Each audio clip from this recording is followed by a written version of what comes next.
Welcome to Protea Weekly. Here we are, another week. Life keeps moving.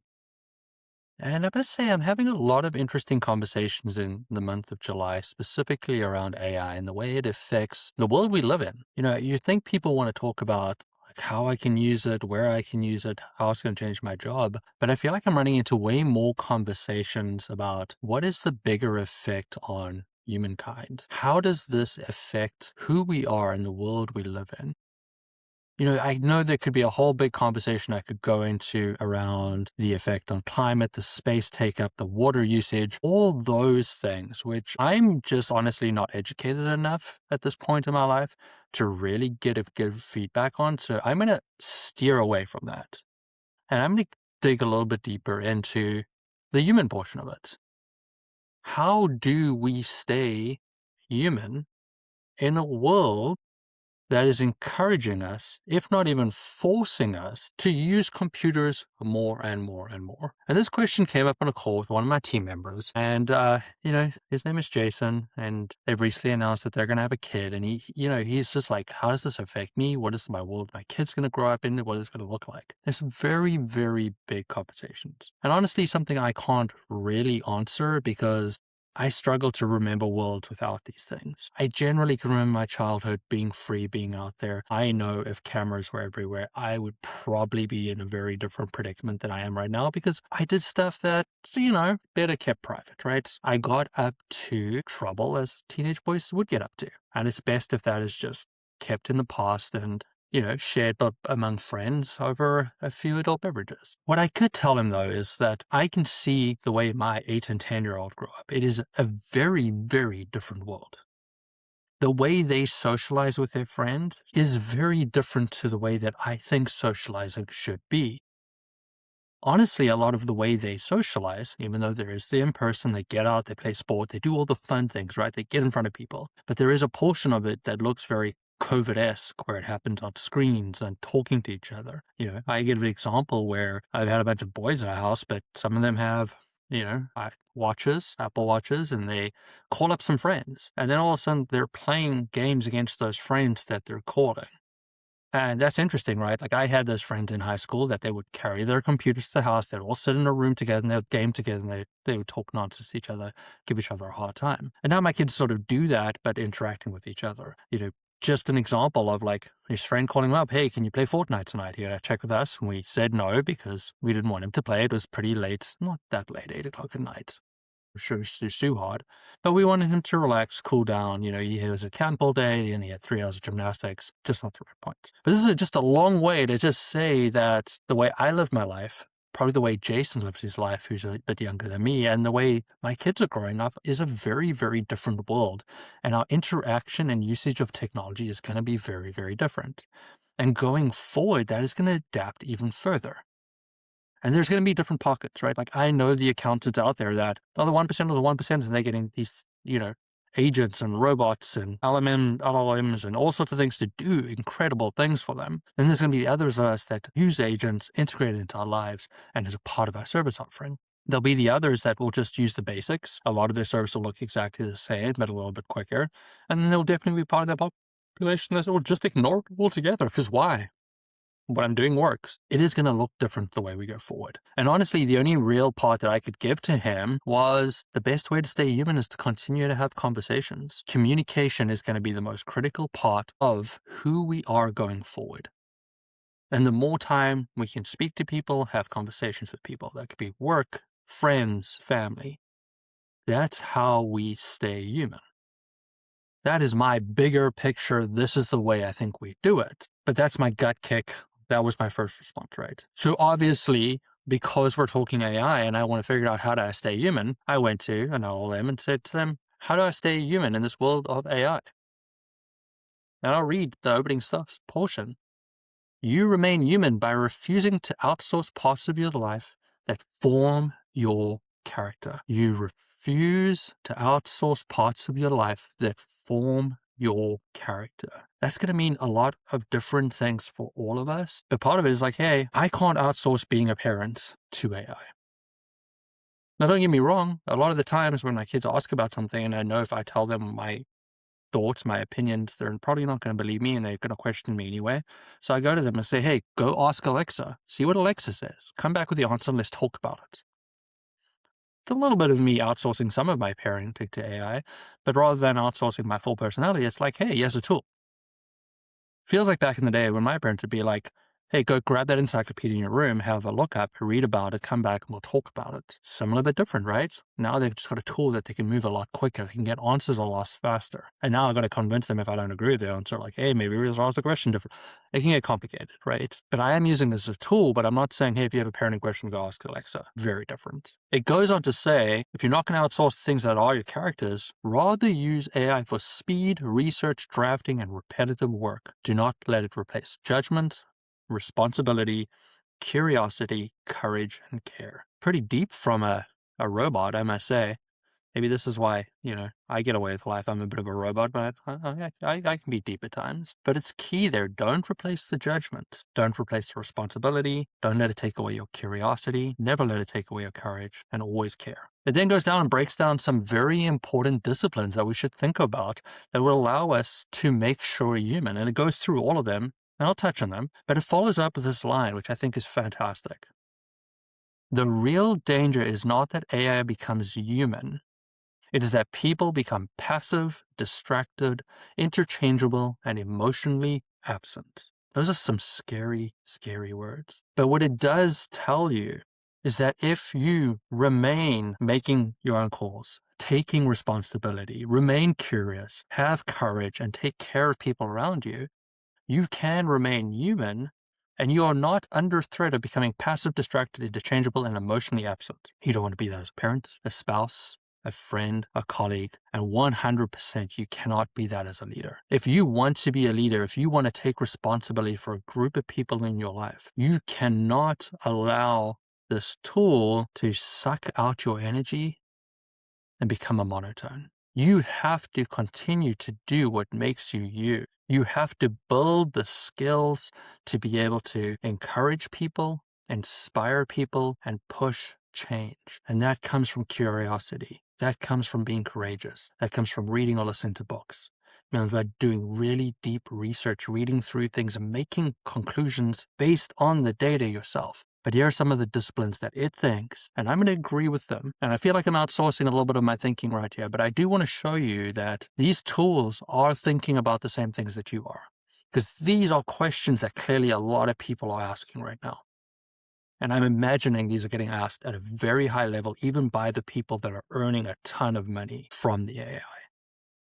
They want you to use as much as possible, but they also want to do it while maintaining humans. And if you have not seen the Anthropic ads that are on TV right now, you can see that this question is clearly front of mind, and they are trying to reassure us that we can remain human, and all those things that are human can be amplified and make us better versions of ourselves if we incorporate AI in the right place to do the things that are repetitive, boring, and just sort of take the energy away from us. So let's get into this, because I'm already talking too much. It says protect real relationships, have conversations without a screen, listen without preparing a response.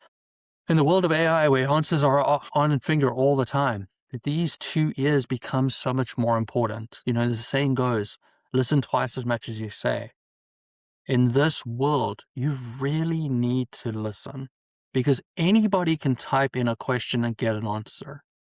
But sometimes the question that's getting asked is a mask to the real problem. And this is the opportunity where we show our compassion and empathy to the other humans in our life and make a real difference by truly listening to what they're asking us. Listening, not trying to make a response, not jumping to conclusions, but sitting in front of people, either on a screen like I'm talking to you right now, or in front of each other, and having real conversations, building real relationships. I had the opportunity to go into the city this weekend, and we went to go watch a local soccer game.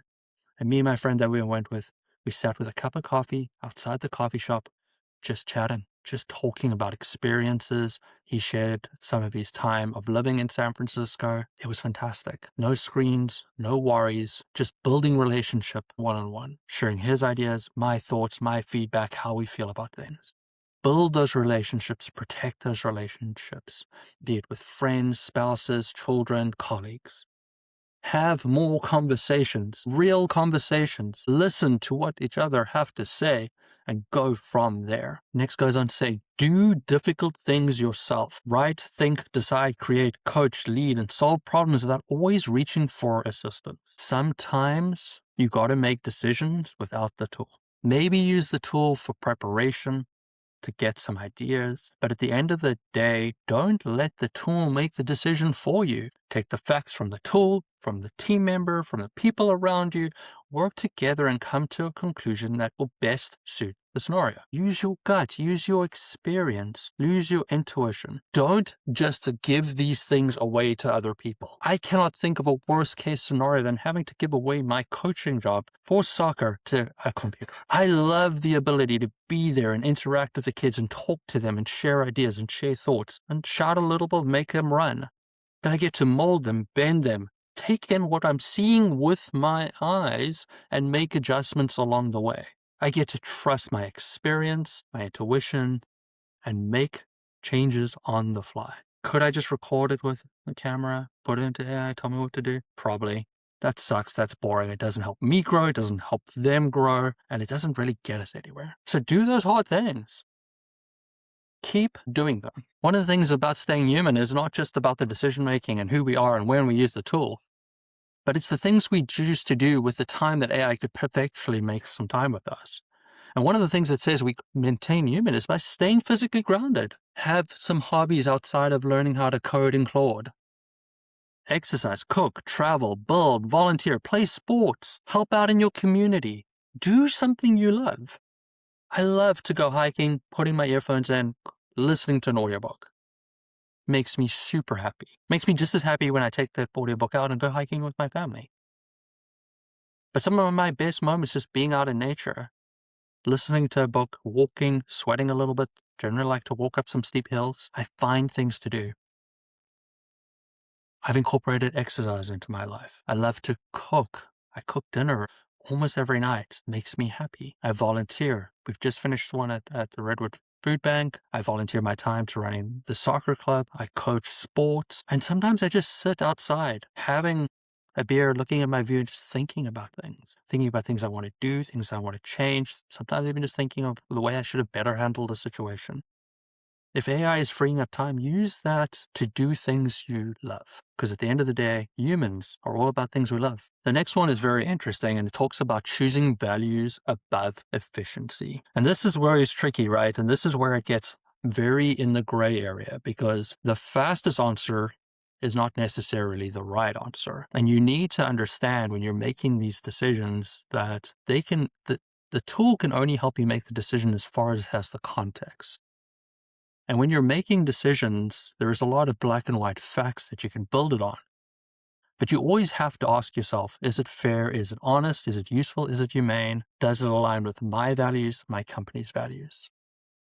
Is this decision I'm making the best decision for who we are as people and what we believe in? Or is this just the hard, cold, calculated best decision? Is this the best decision for our back pocket, or is this the best decision for our people? Those won't necessarily always be the same answer, but they should both be considered. And I'm not sure if a robot can always make those decisions unless you're asking them very, very specifically to do that. But even if you're using a tool before you look at that final decision, you need to look at it yourself and go, can I live with that decision? Can I live with the outcomes of that decision? Can I live how it's make me feel? And that's a decision for you to make and only you to make. And when you start making decisions without any emotion behind it, then you are the robot and you have let the AI take away your humanity. And that is not a great place to be. So I warn you, use the tool, but make sure it feels right. Interesting part of this is, hey, maintain intellectual friction. And I think this is going to be the hardest one, and one that I need to really figure out, how do I have these conversations with my children as well? Because it is so easy to say, hey, I don't need to read, I don't need to study, I don't need to read that whole transcript, because I can get AI to give me a summary. I can, chuck it into one of these LLMs that turn it into a podcast and I can listen to the highlights. But where's the fun in that? Where's the joy? Like, there's a book series that we're listening to with my kids right now, I could give them crypt notes. I could tell them what happened along the way in each book. I can give them a 20-minute summary of the whole series. But where's the fun in that? Where's the imagination? Where's the learning? Where's the history that comes in it? The series is like 50, 60 hours of audiobook. It might sound like a big investment in time, but it's fantastic time. You're learning something along the way. Don't give up the learning. This is where we stay curious. This is where we become 1% better every single day. And if you're giving up all your learning to the AI, it's harder to get better. So you have to incorporate ways into your life to continue to grow and learn. Most importantly, you need to understand that you're still responsible for the actions you take in your life. And you need to always remember, no matter what tool you're using, you are ultimately responsible for your actions. And there is nothing more human than free will and consequences for free will. And it doesn't matter how much AI is in the world, there will always be consequences of free will and the decisions we take. And you need to remember that. Whatever happens, at the end of the day, the way you use it and the way you use it to make decisions will still be a reflection of who you are. It will shape who you are and will shape the way people see you. This world of AI is exciting. It can be a little scary. It's moving super fast. But I think there's the question Jason laid out to me. How do we remain human? We continue to do human things. We continue to care. We continue to love. And we continue to understand that we are responsible for our ultimate decisions. I'll leave you all today going, stay human.